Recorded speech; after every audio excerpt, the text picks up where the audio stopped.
Breaking news mga kababayan, Taiwan, hindi makapaniwala sa sinabi ni Donald Trump.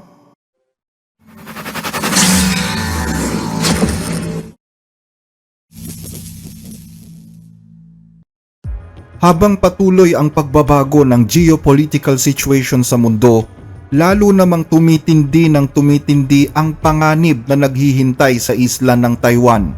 Sa katunayan, bago matapos ang 2025, inilunsad pa ng China ang pinakamalaking military drill sa buong kasaysayan ng agresyon nito sa Taiwan. Pero nananatiling nakasuporta ang US sa Taiwan. Mayroon kasing Mutual Defense Pact kung saan nangako ang US na tutulungan nito ang Taiwan sa oras na atakihin ito ng China. Pero marami ang nalalabuan pa rin sa suportang ito. Hindi pa rin daw kasi malinaw kung anong klaseng tulong ang ibibigay ng Estados Unidos sa Taiwan sa oras ng invasion o magpapadala ba sila ng tropa o limitado lang ito sa pagbebenta ng armas. Pagbibigay ng armas o suportang diplomatiko lamang. Kahit kasi may Mutual Defense Pact ang Taiwan at ang US, hindi naman nire-require ng 1979 Taiwan Relations Act ang US na manghimasok ang mga sundalong Amerikano sa oras na sumalakay ang China sa Taiwan. Bagaman malabo sa iba ang tulong na posibleng ibigay ng Estados Unidos sa Taiwan sa oras ng invasion, malinaw naman daw ang strategy ni Pangulong Donald Trump ngayon. Pigilin ang pag-atake ng China sa Taiwan nang walang nangyayaring komprontasyon. Ibig sabihin, kung naniniwala si Trump sa salitang peace through strength para sa ibang mga bansa, iba naman ang approach niya sa China. Panatilihin ang kapayapaan nang hindi gumagamit ng lakas. At dahil dyan, kung bakit hindi pa malinaw sa iba ang tunay na posisyon ng Amerika para sa Taiwan. At lalo pang lumabo ang lahat dahil sa sinabi ni Pangulong Donald Trump tungkol sa Taiwan kamakailan lang. Ayon sa Pangulo ng US, bahala daw si Xi Jinping kung anong gagawin niya sa Taiwan. Xi would tell you Taiwan's a threat to China, that it's a separatist operation. It's a source of pride for him. He considers it to be a part of China, and that's up to him what he's going to be doing. But you know, I've expressed to him that I would be very unhappy if he did that, and I don't think he'll do that. I hope he doesn't. So do you that. don't think you've set a But it's a precedent with much. other He countries? may do it after we have a different president. Marami ang nagulantang sa sinabing ito ni Pangulong Trump. Kung sinabi sana ng US ang tulad ng sinabi ng Japan kamakailan lang na magpapadala ito ng puwersa sa Taiwan sa oras na sumalakay ang China, makakatulog sana ng mahimbing ang mga lider sa Taiwan. Pero ibang mensahe ang piniling sabihin ni Pangulong Trump. Nilinaw ni Trump na dahil itinuturing daw ni Xi Jinping ang Taiwan bilang bahagi ng China, nasa kanya na kung anong gagawin niya dito. Pero dagdag ng Pangulo, hindi siya matutuwa sa oras na gumamit ng puwersa ang China sa Taiwan. At umaasa din siya na hindi ito mangyayari hanggat siya'y nasa pwesto. Mananatili si Pangulong Trump sa pwesto hanggang sa taong 2029. Sabi ni Trump, umaasa siya na hindi ito mangyayari sa kanyang panahon. Pero sabi ng mga eksperto, magkaiba ang pag-asa sa polisiya. Wala umanong malinaw na polisiya kung magpapadala ba talaga o hindi ang US ng sundalo sa Taiwan sa oras na umatake ang China. At ang mas matindi pa, sinabi pa ni Trump na pwede naman daw lusubin ni Xi ang Taiwan, yan ay kapag wala na siya sa pwesto. Malinaw sa mga eksperto na walang deterrence laban sa China sa mga sinabing ito ni Trump. He may do it after we have a different president. Marami ang naniniwala na ang ginagawa ni Trump para sa China ay isang strategic ambiguity. Isang uri ng taktika kung saan sinasadyang palabuin ang assurance ng military action para hindi maging agresibo ang kalaban at sa halip ay pangitiin ito. Kaya malamang na sa halip na magalit ay natuwa si Xi sa sinabi ni Trump. Ayaw kasi ni Trump na magkaroon ng banggaan ang Estados Unidos at ang China sa ilalim ng kanyang pamumuno. Kaya naman hanggat maaari ay pinipilit ni Trump na huwag magsalita ng masakit o nakakagalit para sa China. Sa katunayan, noong isagawa ng China ang pinakamalaking live drills nito na ikinabahala ng Taiwan, sinabi ni Pangulong Trump na wala naman daw siyang ikinababahala dito. Kung matatandaan, ang live drill na iyon ay binubuo ng 130 sasakyang panghimpapawid gaya ng mga jet fighters at bombers at 14 na mga barkong pandigma at 8 iba pang sasakyan. Isang live drill na hindi lang basta ehersisyo kundi simulation na ng mismong gagawin ng China sa Taiwan. Pero ayon kay Trump, wala siyang nakikitang banta sa ginawang ito ng China.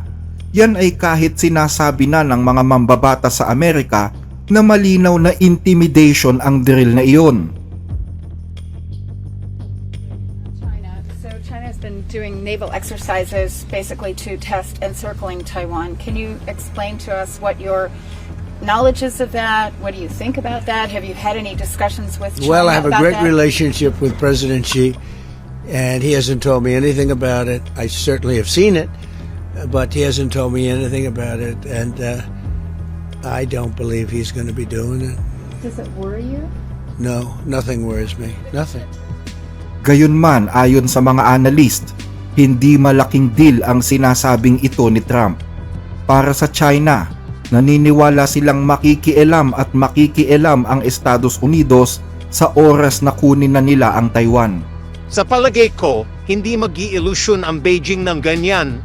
Simula pa noong crisis ng Taiwan Strait noong 1995 hanggang 1996, matibay na ang paniniwala ng China na makikialam talaga ang Estados Unidos.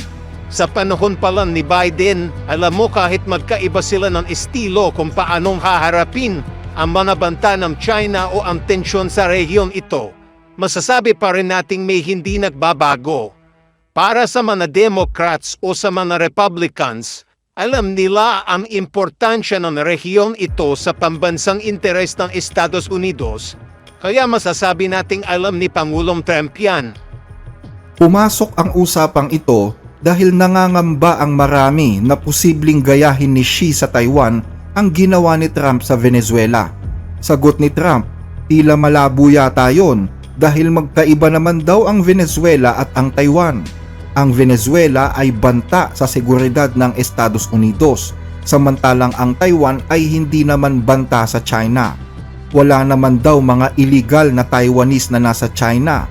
Wala rin naman daw mga drugs na pumapasok sa China galing Taiwan, kaya paanong magiging banta ang Taiwan sa China gaya ng Venezuela sa US? Pero ang tanong ng maraming mga eksperto, paano kung mag-imbento si Xi ng kwento at palabasing banta rin ang Taiwan sa seguridad ng China? Posible na umano na maging batayan ni Xi ang ginawa ni Trump sa Venezuela pag nagkaganon. Nang mga panahong atakihin kasi ni Trump ang Venezuela, nagbabanta na noon ang China na babanatan nito ang Taiwan. Kaya lumakas ang bulong-bulungan sa media na posibleng gayahin ng China ang US kung ang katwiran lang pala ng US sa pagsakop sa Venezuela ay dahil nasa loob ito ng kanilang sphere of influence. At naniniwala ang China na nasa loob din ng kanilang sphere of influence ang Taiwan. Sa katunayan, sa social media platform na Weibo, umaabot sa 450 million views ang topic na bakit hindi gayahin ng China ang ginawa ng US. Isang comment pa ang nagsabi na minumungkahi kung gayahin ang parehong paraan para bawiin ang Taiwan sa hinaharap. 到了咱们家凤梨这边，就说咱们其实也可以考虑这种方式啊。 At nakakuha ito ng 1,000 likes. Pero sa kabila nito, kumpiyansa naman ang Taiwan na hindi masasabing pambebenta sa kanilang bansa ang sinabi ni Pangulong Trump. Ayon sa isang mambabata sa Taiwan, Sa tingin ko, ang mga sinasabi ni Trump ay tugma sa matagal ng strategy ng US para pigilan at kontrolin ang paglawak ng kapangyarihan ng China. Ang ibig niyang sabihin ay ganito, bagaman may kakayahan ang China na magpasya para sa sarili nila at wala tayong karapatang manghimasok ng direkta, ang layunin ng pagkontra ni Trump ay para pigilan si Xi Jinping na kumilos laban sa Taiwan. Sa ngayon, ang pangontrang ito kasama ng mga puwersang militar ng US sa Indo-Pacific ay nagpapalakas sa joint military capabilities. Mahalaga din kung may determinasyon ang mismong Taiwan na lumaban at kung mayroon tayong sapat na mga armas at kagamitang militar at iba pa. Yan ang dahilan kung bakit napakahalaga ng ating defense budget sa usaping ito. Kahit mukhang magalang ang sinabi ni Trump, sa totoo lang may matinding banta na nakatago dito. Sabi niya, hindi ako matutuwa. Sa palagay ko, nagwa-warning siya kay Xi Jinping. Ayon naman kay James Yifan Cheng, isang political analyst sa Taiwan, ang sinabi ni Trump ay kontra sa sinabi ni Biden na ipagtatanggol ng US ang Taiwan. Lumilitaw tuloy na sa ilalim ng administrasyong Trump, hindi ito committed sa depensa ng Taiwan tulad ni Biden. Pahihinain din daw ng mga sinabi ni Trump ang kumpiyansa ng mga botante dahil magdududa sila kung talaga bang tutulungan ng US ang Taiwan kapag umatake ang China. Kumpiyansa si Trump na hindi aatakihin ng China ang Taiwan habang siya ang nakaupo sa pwesto. At sinabi din naman daw ni Xi Jinping na walang paglusob na magaganap hanggang si Trump ang pangulo ng US. Pero duda dito ang Taiwan dahil pagkalipas lamang ng ilang linggo matapos ang usapang yon, sinabi daw ni Xi kay Trump sa telepono na mahalagang maibalik ang Taiwan sa China bilang bahagi ng post-war international order. Dahil dito, nalilito ngayon ang Taiwan kung ano ba talaga ang posisyon ng US sa oras na totohanin ni Xi ang paglusob sa Taiwan na napapabalitang magaganap sa 2027. Samantala, sinagot naman ng China ang mga sinabi ni Trump at sinabing ang pagresolba sa usapin ng Taiwan ay para lamang sa mga mamamayang Tsino at hindi dapat yan panghimasukan ng sino mang dayuhang bansa. Ang Taiwan ay isang hindi maihiwalay na bahagi ng teritoryo ng China at ang usapin ng Taiwan ay isang ganap na panloob na usapin lamang ng China.